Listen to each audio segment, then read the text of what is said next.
This is The Change Physician, episode 119. Welcome back to The Change Physician. I am Melissa Cady, the Challenge Doctor, with my awesome co-host out of Oregon, Dr. Kevin Cuccaro. And today we wanted to chat a little bit about what we feed our body and mind. And I want to make a little bit of a explanation of the body. So I'm incorporating the brain as part of the whole. It's the whole central nervous system, it's the whole body, but our mind and what we're experiencing in our thoughts is an important thing to consider, not just what we feed our own body, like nutrients, healthy food, hopefully, but maintaining your own fitness or what you might say there. But when it comes to what kind of thoughts we're having, or perhaps the kind of information we're listening to, we don't want to put trash in our brains. So this particular episode, I think, is extremely important, and I know Kevin is in agreement with me here. So that's what this discussion will be all about. But really, what is it that we are feeding our minds? And we have to be mindful or intentional of what we put in our minds. And I know that we both have a few things to say about that, but anything off the top, Kevin, that you'd like to say?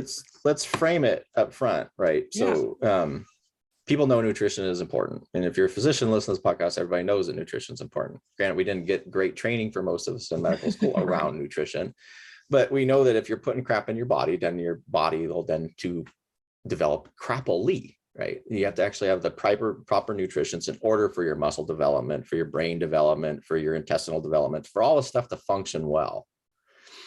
And there's repercussions there for how your brain works as well. So and actually I was just thinking about this because we didn't talk about it beforehand, but what you feed in your body actually impacts your neurodevelopment and your brain health as well. Exactly. So outside of this episode, we can talk about the microbiome and the whole gut-brain axis and things.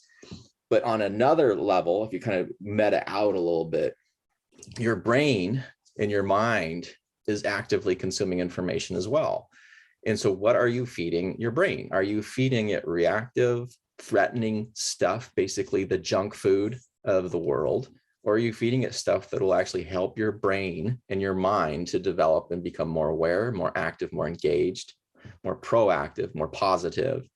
And so how you consume information then is as important as how you consume edible nutrients. You know, it's the inedible nutrients, but consuming what your brain, or being very aware and thoughtful about what your brain is consuming or your mind is consuming from an information standpoint has incredible implications on physical and mental health. Right. So, and why that's important is based on this whole understanding that the brain is adaptable. It's plastic, as they say, neuroplasticity. It has the capacity to change in a positive direction or a negative direction. And that's why what you feed it, not just in words, sometimes the environments you're in, you are perceiving subconsciously a lot of things that are happening around you that could be toxic. So that is an environmental kind of intake that your system is processing. So as Kevin was saying, that you could feel a sense of major threat if you've had some kind of heck, a lot of people in the military have to deal with a lot of ramifications of the things they've seen. But for a lot of us day to day that are working, that are busy, sometimes we listen to radio, or we listen to, people in our lives that might be feeding us things that are not necessarily helpful, maybe flat out wrong. But more importantly, there's areas in our lives that we could potentially improve upon. First, as we've said multiple times, awareness of where maybe our weaknesses are, or maybe areas that we need to learn a little bit more about. That's a number one priority. Unfortunately, sometimes people don't think they have a problem. The ego overrides. Well, that's unawareness. Right. That's the difficulty in a lot of this stuff, and particularly is the more that you learn about both body development and brain development and personal development, is the fact that so much of this stuff, if you are unaware, sounds crazy. Yeah. What are you telling me, that watching the news has health effects? Yes, I am telling you, if you watch the news, it actually has effects on your health. And people, well, that's crazy. How could, reading a newspaper article or listen to some vapid talking head spouting nonsense that just gets me angry, how does that affect my physical health? Well, when you see something threatening like that, or if you're feeding something that's getting you angry all the time, it's not just like that confined to your brain. Like you were mentioning, the brain and the body are this complex, intertwined relationship, and that perceptual element prepares you for action. So if you're finding yourself getting angry, what's going to happen? Your heart rate's going to go up. Your blood pressure is going to rise up. The little microvasculature is going to start constricting like this. You're going to have a release of immune modulators. You're going to have this distress reaction that has real physiological effects and real psychological effects. So, but if you're not aware, though, that perception has a physiologic action, it becomes very, very easy to just become very reactive. Because I think we've talked about this multiple times. The brain and body are designed around surviving, not thriving in any way, shape, or form. It is designed to keep you alive, and that survival-based instinct is much, much easier to develop these sort of backdrops and safety mechanisms to promote. Yeah. So, that can get exploited by the media in many different ways, shapes, and forms. Your key thing is to become aware that your brain and your body and your mind is your responsibility, and to recognize, like we started off this episode, is the fact of the matter is, if you're not going to eat McDonald's junk food all the time, if you are aware enough to know that that's not healthy for you. Right. In the same way, the information that you consume is going to have effect on your neural development and your overall perceptual development as well. Yeah. And so what are you choosing to feed your mind? The news, I guarantee you, is not designed to promote a healthy mind state. Like, the news is designed, unfortunately, in our particular world, without the fairness doctrine or anything else, to get eyeballs. So what gets eyeballs? Well, your brain is designed to survive. So what gets things that readily attracts attention? Things that are new, i.e. that's why the news is called the news and not called the olds. I've never heard things that are important to you. Yeah. So that they target to your potential interest. Things that are fearful and threatening, that grabs attention. Seeing an old lady walk down the street doesn't grab your attention when you're driving the car. Seeing a car accident, like someone who's hit the old lady, will grab your attention because that is dangerous and threatening. It's also new. Right. So where then are you going to get the information that you need? Well, you have to be aware enough to say, well, what is it that I want to grow? If I'm developing my body, I have to be aware enough to know, well, what kind of proteins do I want? Do I need healthy fats? What kind of carbohydrates? So I'm going to do simple or complex carbohydrates. You're going to be aware enough about what you're going to be feeding your body, and the brain the same way. Well, what am I interested in? If I want to develop my financial health, well, maybe I need to proactively listen to things that talk about regulated paths to wealth that make sense, that aren't someone trying to sell me a system on day trading or some ridiculous thing. Yeah. If I want to be better as a person, what information I'm going to feed to my brain that is going to have me to engage in the actions, and most importantly, recognize the actions that I want to perform in order to make me a better person. And, it's without that awareness piece, and then being able to recognize that it is up to you to actually choose what you feed your brain and your body.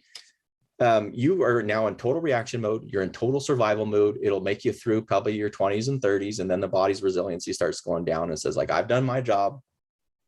I caught you the place where you should be bearing children and running out on the Serengeti. But after that, well, I'm backing off because I've worked really, really hard for these 30 years trying to do this. And then it becomes, well, okay, now I'm the adult in this body. I need to actually take care of the brain and body, and I have to be more actively engaged because the parent, that internal resiliency has checked out. It's just like, it's already worked hard enough. It's not going to do it anymore. Yeah. Yeah. Well, it's interesting because, you speak of the people that are pursuing, good food for the brain or the mind. And many times those are a growth mindset, and there's some aspiration or why as to why they want to pursue improving those areas of their lives. or their life. But it is interesting that there are going to be some people that it takes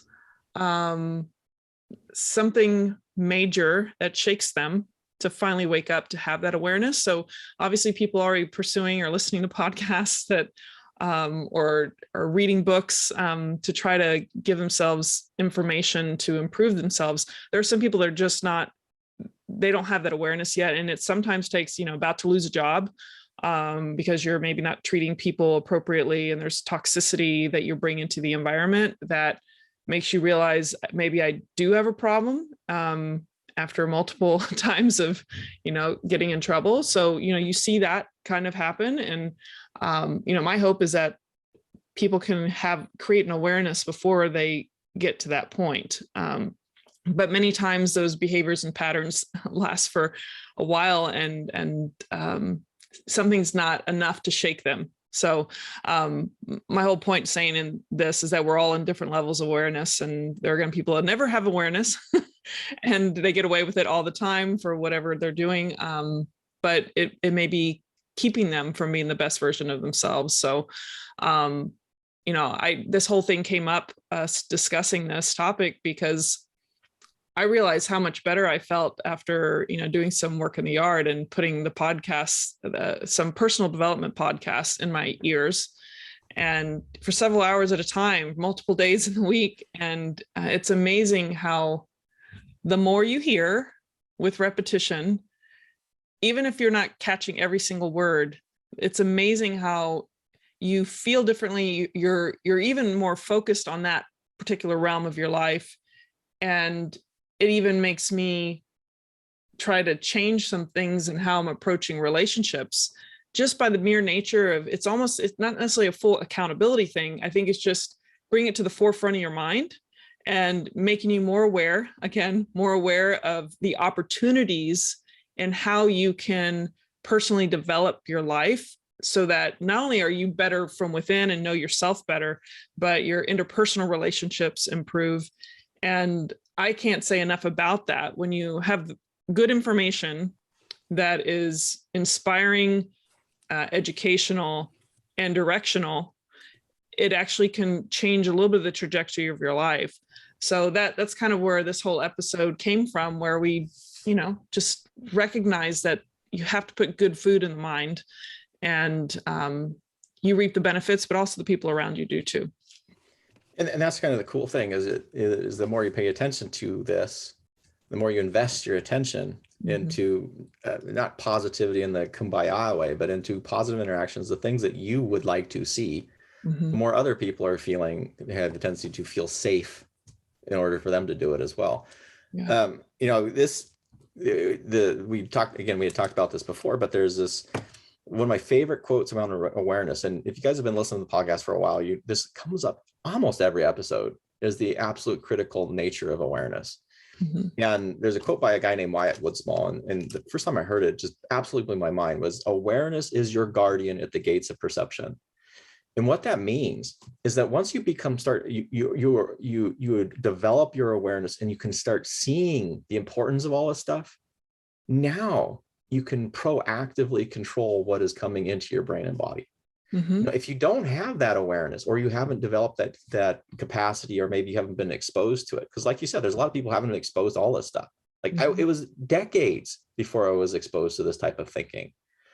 But once you have it, now it becomes a responsibility, as you have this little awareness guardian saying that is not okay. I don't want that in my brain or my body. And that relates to people who, touch on the news aspect. One of the things to me is, how does it make you feel? If you're watching something and choosing or reacting to, you're just driving down the street and listening to the radio, and this person's constantly making you angry, and sure, that may be an emotional reaction to you, and you're feeling something rather than just feeling dead all the time. But do you want to be angry all the time? If you are around people who are belittling you, and then you respond in the same belittling action, because you don't feel good, and now you want other people to not to feel good, is that something you want to propagate? Right. And so just having that little bit of awareness piece, it doesn't have to be this way. allows then you to actively choose those people that you want to be around, that you feel good with. And I'm talking long term. I'm not like, because I'm thinking the short term things like food. There's food that can make you feel good long term, and then there's food that will give you the short burst, like the sugary candy thing. Mm-hmm. Generally, you get a crash and you don't feel good long term associated. There's people that you may feel good, or people or actions. I'm thinking just like IV drug use. The initial feels like a warm hug is a quote they'll use with heroin. There's a feel good, but then there's a crash afterwards. So there's no longitudinal benefit with it. So who is it that you're around? What activities that are you doing? What are you consciously engaging now, because you have this awareness piece, in order to feel good, be happy, be around those people who are doing these same things, rather than doing those short little adrenaline rushes, or being force fed by people who grab your attention with scary sounding things and want you to rile you up, because they know when you're angry, it's much easier to grab your attention and feed into that anger, rather than really than making a difference in positive change. Yeah. And sometimes positive change, if you're feeding yourself with people around you that are, belittling and all these kind of behavior patterns, sometimes feeding your mind that there are different strategies to deal with the feeling that you're having that's leading to this belittling of other people. And that's the other part of personal development, is that there are other skill sets to address whatever feeling you're having that's it's healthier, not only for you, but the people around you. So you can go in circles with this kind of conversation, because, it's everything connects to everything else. And it's and it can create a vicious cycle in some people, and they don't get out of that loop. But any final thoughts that you have on this before taking us out? There's always so many thoughts on this stuff. And I guess that's the thing, is that there's these commonalities that keep coming back again. We keep harping on the importance of awareness, the multi-connectionality of all this stuff, emergent thinking. But there's these core truths about all of this stuff, but it all comes down to being aware and controlling what comes in and what leaves your body again. Right. Is it good or is it bad? I mean, that's really what it comes down to. Is it good stuff that makes you feel good long term, and promotes the things that you want about yourself? Mm-hmm. And then the stuff that's leaving you, is it things that promote those around you, that promotes behaviors and actions and mindsets that you enjoy to be around, or is it causing further destruction? So anyway, we have so many more episodes to discuss all these things, and awareness will come up again and again and again. Yeah. And I was thinking before we go out, it might be good to just mention some of the things that we can do to technically feed our minds better, which can be the people that we surround ourselves with, the environments that we're in, books, we kind of mentioned already, but, podcasts. I mean, there are some from a personal development standpoint, or it could just be other things, technical stuff. You want to, empower yourself and give yourself a skill set to utilize in a job or your personal life. But, I think you have to be aware, like you said, of the problem, or maybe just you're aspiring to be better at something that you might already be good at, but want to be even better. And then you scour for good, reliable, uplifting types of sources of information that you can utilize in your own life, and make it a habit. And the repetition, especially with the way that you can wire your own brain, repetition can be great. So just do it during mindless time. Sometimes audiobooks are great for especially physicians that are super busy. Do it during a workout, do it while you're weed eating like me, or weeding. Eating? Not weed eating, but pulling weeds. Stuff that we just don't really enjoy doing, but you might as well put good information in your brain while you're doing things that are productive, that you just have to do, or unless you want to pay someone to do it. I like to get the physical activity, so it helps my mind to get out in nature and move and put in good information in my head. So those are some of my ideas. Any other suggestions? I think that there's no excuse anymore. Yeah. We don't live in 2000 BC when they didn't have books, so you had to go travel to go see Socrates. The papyrus scrolls. You didn't have all that stuff. And what's fascinating about the whole internet age is, again, like everything else, the negatives are going to be the most forefront things. It's easy to spread disinformation. It's easy to spread hate. It's easy to rile people up because of we have this permeative web that is everywhere. But in the same token, if you are now aware and proactive, just like you said, there's fantastic podcasts. Your access to books has never been greater than it is today. Your access to people, if you're stuck in a toxic environment, you don't, just because your physical environment may be toxic, there is a multitude of personalities around that you can connect with. I mean, if you want a physician and you're struggling, join us at the Change Physician. You know, there's communities now that are so much easier to access because of the internet. This tool that has been vilified in a lot of ways because of spread of disinformation is the same mechanism through which you can get this positive stuff. It just takes a little bit more work. And just pay attention then, if you're listening to podcasts or finding people that you're resonating with, how do they make you feel? Not just in the moment, but long term. You know, follow similar actions that they're doing. How does that make you feel? How does that make other people feel? And be aware of what those effects are. We just live in a fantastic age that gets overshadowed with the negativity. But seriously, if I can't think of a better environment to change than we have right now, simply because of the tools and access. So Amen. I will happily take us out here if there's anything else. No, I just think once you become aware, it's hard to look back or turn back. It's the matrix switch, man. Just you take the red pill, there's no going back to the blue pill. It just opens up your life. That does.